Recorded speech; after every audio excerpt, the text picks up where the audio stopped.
Welcome! In front of me I have GARMIN Tactix Delta Sapphire, and I'm gonna show you how to unpair this watch from the iPhone. First we need to open the Garmin Connect application on the iPhone that is paired with our watch. So let's tap on the icon.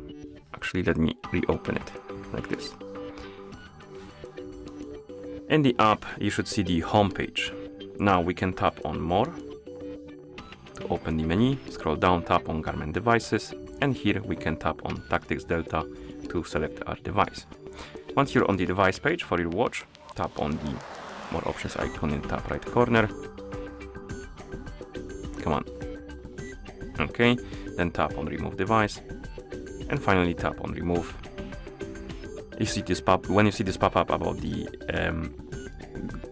going to the Bluetooth settings, tap on Settings. It will redirect you to the not the page we want to go to, but we can tap on Apps, then Settings, and now we can tap on Bluetooth. And here you will see the Tactix Delta watch on the list of my devices. Tap on the info icon next to it, tap on Forget this device, and tap on Forget device. And now we can close the settings and the app, and that's how you unpair this watch from the iPhone. Thank you for watching. If you found this video helpful, please consider subscribing to our channel and leaving a like on the video.